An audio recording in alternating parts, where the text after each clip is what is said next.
আমাদের প্রত্যেকের জীবনের কাছে পেশা অত্যন্ত গুরুত্বপূর্ণ, কারণ আমাদের পেশা আমাদের পরিচয় এবং আমাদের অর্থনৈতিক ক্ষেত্রের মাপকাঠি হলো পেশা। তাই আপনার জীবনে যদি সঠিক পেশা নির্বাচন না হয় তাহলে আপনি সফলতার শীর্ষে কোনো মতেই উঠতে পারবেন না। তাই আজ এই ভিডিওতে আপনাদের সঙ্গে শেয়ার করব দ্বাদশ রাশিচক্রের 10তম রাশি অর্থাৎ মকর রাশির জাতক জাতিকাদের কি পেশা হতে পারে। নমস্কার বন্ধুরা, আমি ডক্টর সুব্রত আচার্য আর আপনারা দেখছেন আপনাদেরই প্রিয় channel Shri Subrata astrological consultancy. যারা চ্যানেলে নতুন তারা অবশ্যই চ্যানেলটি সাবস্ক্রাইব করে দেবেন, পাশে থাকা বেল বটনটি প্রেস করবেন, ভিডিও ভালো লাগলে বন্ধুদের সঙ্গে শেয়ার করবেন।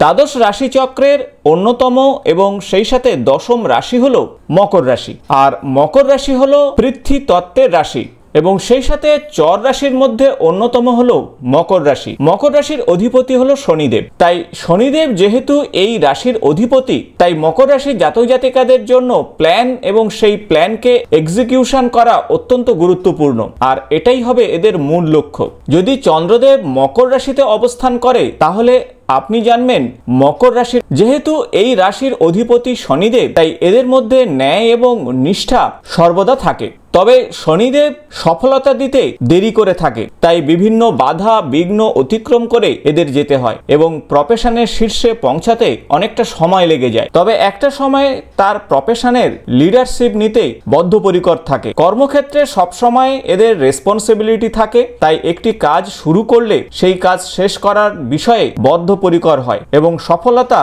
তাদের হাতের মুঠোয় আসে। কর্মক্ষেত্রে সর্বদা একটা ডিটারমিনেশন নিয়ে এগিয়ে চলে এবং সেই কাজ অ্যাচিভ যতক্ষণ না হচ্ছে ততক্ষণ লেগে থাকে। প্রত্যেকটা বিষয়ে সিরিয়াস ভাবে এগিয়ে চলে, ঊর্ধ্বতন কর্তৃপক্ষকে সম্মান দেয় এবং সহকর্মীদের সঙ্গে অ্যাডজাস্ট করে তারা এগিয়ে চলে। এদের মধ্যে অর্গানাইজেশন স্কিল এবং অ্যানালিটিক্যাল স্কিল দুটোই থাকে, আর সেজন্যই প্রফেশনাল ক্ষেত্রে অনেকটা সহজ হয় এগিয়ে যেতে। হার্ড ওয়ার্কিং এবং মেথডিক্যাল অ্যাপ্রোচের জন্য এরা যে কোনো কাজের সফলতা নিয়ে আসতে পারে এবং ডিসিপ্লিন থাকার জন্য কর্মক্ষেত্রে এরা আলাদা অ্যাডভান্টেজ পেয়ে থাকে। তাই আসুন জেনে নেওয়া যাক মকর রাশির জাতক জাতিকাদের জন্য কোন কোন পেশা তাদের জন্য সুইটেবল হবে। যেহেতু মকর রাশির অধিপতি হলো শনিদেব আর মকর রাশিতে মঙ্গল তুঙ্গস্থ, সেই সাথে কালপুরুষের রাশিচক্রের 10ম ভাব, তাই সব মিলিয়ে এরা কর্পোরেট সেক্টরে যদি কাজকর্ম করে এবং ম্যানেজার হিসাবে কাজ করে, এক্সিকিউটিভ কোনো পদে কাজ করে, তাহলে অত্যন্ত ভালো ফল পেতে পারে। সুপারভাইজার কিংবা ফিনান্সিয়াল কোনো কাজ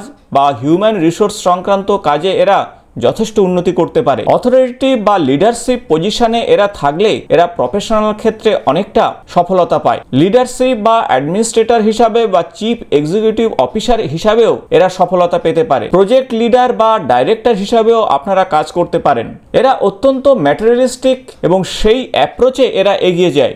ইন্ডিপেন্ডেন্ট প্রফেশনের ক্ষেত্রে বা বিজনেসের ক্ষেত্রেও এরা যথেষ্ট উন্নতি করতে পারবে। এগ্রিকালচারাল ফিল্ড বা মাইনিং, মেটারোলজি বা ইঞ্জিনিয়ারিং ক্ষেত্রেও যথেষ্ট উন্নতি করতে পারে মকর রাশি জাতক জাতিকারা। যারা জিওলজি কিংবা ট্যুর অ্যান্ড ট্রাভেল সংক্রান্ত কাজে যুক্ত রয়েছেন বা ব্যাংকিং সেক্টরে রয়েছেন, সেই সাথে কনস্ট্রাকশন বা ডিজাইনিং কোনো কাজের সঙ্গে যুক্ত রয়েছেন, এই সমস্ত পেশাতে কিন্তু যথেষ্ট উন্নতি করতে পারে মকর রাশির জাতক কিংবা জাতিকারা। কারণ এই সমস্ত ক্ষেত্রে এরা যথেষ্ট প্র্যাকটিক্যাল এবং সেই সাথে স্কিল গ্যাদার করে। এদের মধ্যে ডেটা অ্যানালিসিসের ক্ষমতা রয়েছে, অ্যাকুরেসি এবং কম্পিউটার প্রোগ্রামিং কিংবা কনসালটেন্সির ক্ষেত্রেও যথেষ্ট উন্নতি করতে পারবে। বা রিয়েল এস্টেট সংক্রান্ত কোনো কাজের সঙ্গে যুক্ত থাকলে মকর রাশির জাতক জাতিকারা যথেষ্ট উন্নতি করবে এই সমাজে।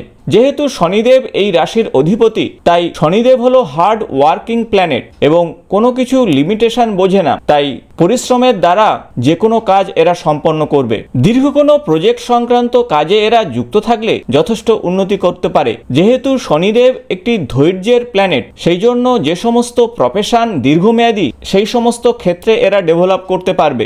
এদের মধ্যে একটা অথরিটেটিভ নেচার রয়েছে, তাই কো ওয়ার্কারদের সঙ্গে এরা খুব সিরিয়াস ভাবে আলোচনা করে এবং রিলেশনশিপের ক্ষেত্রে কখনো কখনো সমস্যার কারণ হয়ে যায়, কারণ কাজের বিষয়ে এরা অনেক বেশি সিরিয়াস। আর এই সিরিয়াসনেসের জন্য কো ওয়ার্ক কিংবা অন্যান্য মেম্বারদের সঙ্গে কিছু কিছু ক্ষেত্রে সমস্যার কারণ হয়। আপনারা সবাই জানেন যে মকর রাশিতে 3টি নক্ষত্র রয়েছে। প্রথমত রবিদেবের নক্ষত্র উত্তর আষাঢ়া নক্ষত্র।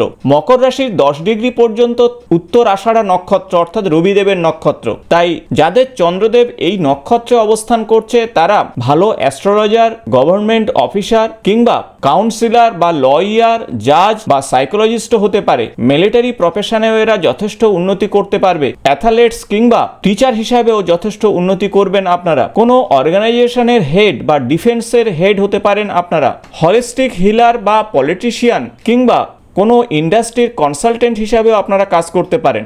যদি চন্দ্রদেব মকর রাশিতে শ্রবণা নক্ষত্রে অবস্থান করে অর্থাৎ চন্দ্রদেবের নক্ষত্রে অবস্থান করে 10 ডিগ্রি থেকে 23 ডিগ্রি 20 মিনিটের মধ্যে, তাহলে আপনি টিচার, এডুকেটর বা ল্যাঙ্গুয়েজ ট্রান্সলেটর হিসাবেও কাজ করতে পারেন। এছাড়া কোনো টেকনিক্যাল কাজের সঙ্গে যুক্ত থাকলেও আপনারা যথেষ্ট উন্নতি করবেন।